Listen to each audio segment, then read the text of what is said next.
Assalamualaikum warahmatullahi wabarakatuh.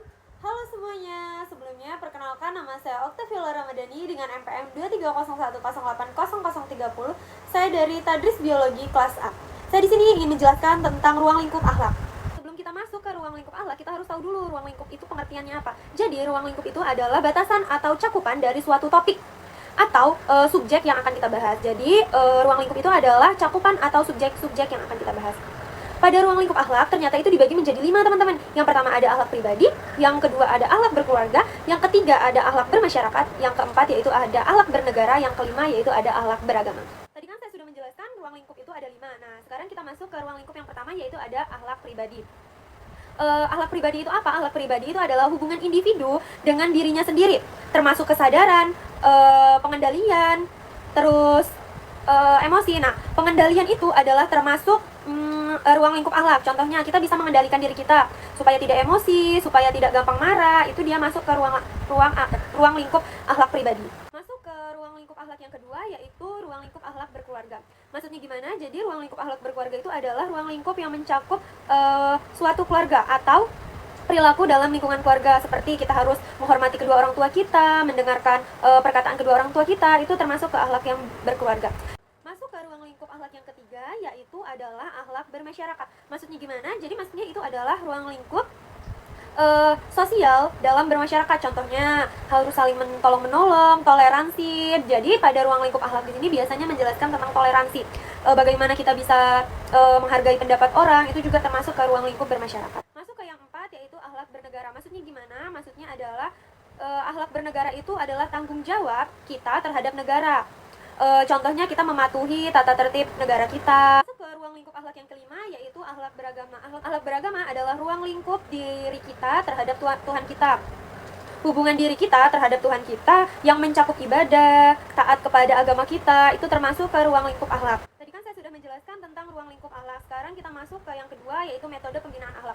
Metode pembinaan akhlak itu dibagi menjadi 5 teman-teman. Yang pertama metode keteladanan, yang kedua yaitu metode pembiasaan, yang ketiga yaitu metode nasihat, yang keempat yaitu metode hukuman, dan yang kelima yaitu pendidikan melalui peristiwa. Masuk ke metode pembinaan akhlak yang pertama yaitu metode keteladanan. Metode keteladanan ini adalah metode yang paling efektif, di mana pendidik atau orang tua itu mengajarkan atau memberitahu hal-hal baik kepada anaknya. Itu adalah contoh dalam kehidupan sehari-harinya. Masuk ke yang kedua yaitu metode pembiasaan. Biasanya metode ini adalah metode pengulangan.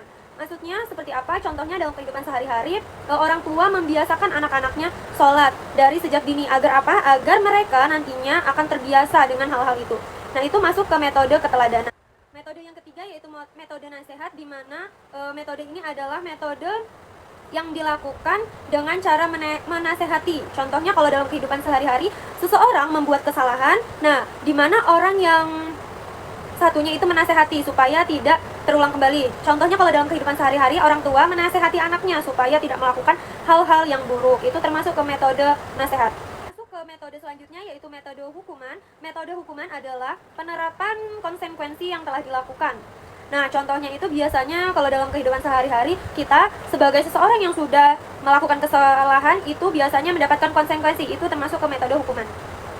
Pendidikan melalui peristiwa itu adalah metode pembinaan akhlak yang terakhir, di mana metode ini memanfaatkan pengalaman nyata atau peristiwa untuk mendidik akhlak kita. Nah, contohnya itu biasanya dalam kehidupan sehari-hari kita sudah mengetahui nih orang-orang yang melakukan hal-hal yang tidak pantas dilakukan. Nah, itu biasanya kita masuk ke pendidikan melalui peristiwa karena kita melihatnya secara langsung dan kita dapat mempelajarinya secara langsung. Itu biasanya masuk ke pendidikan melalui peristiwa.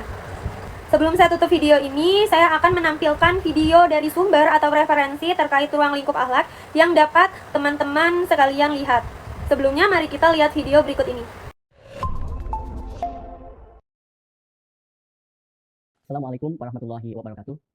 Bertemu kembali bersama saya, Azam, Syukur Rahmatullah, yang kali ini kita akan membahas terkait dengan ruang lingkup akhlak.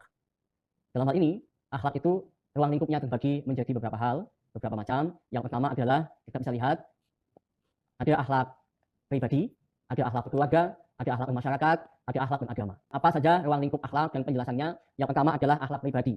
Akhlak pribadi ini ada beberapa indikasi disebut dengan atau masuk zona akhlak pribadi. Yang pertama adalah akhlak di mana seseorang itu berusaha memuliakan jasa diahnya, memuliakan akliyahnya, memuliakan kolbiyahnya, sehingga dengan demikian dia tidak akan menyimpang.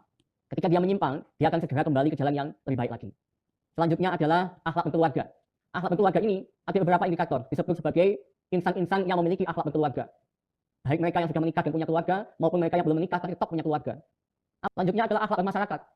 Apa itu? Indikasi-indikasinya adalah yang pertama adalah mengembangkan kepekaan sosial. Jadi ada simpati, ada empati kepada sesama. Bedanya simpati dan empati adalah ketika simpati ini hanya berwujud, oh kasihan ya, dia kasihan sekali, misalkan begitu. Tetapi tidak menolong dia. Dia hanya mengatakan, oh kasihan ya dia, kasihan sekali dia ya. Tetapi belum melakukan kegiatan menolong yang dikasihani. Tapi beda dengan empati. Bukan hanya sekedar lafal saja di mulut, di bibir, yang mata, oh kasihan ya dia, tapi dia langsung aksi, langsung menolong, membantu. Demikian yang bisa saya sampaikan. Semoga manfaat. Billahi taufiq wal hidayah. Wassalamualaikum warahmatullahi wabarakatuh.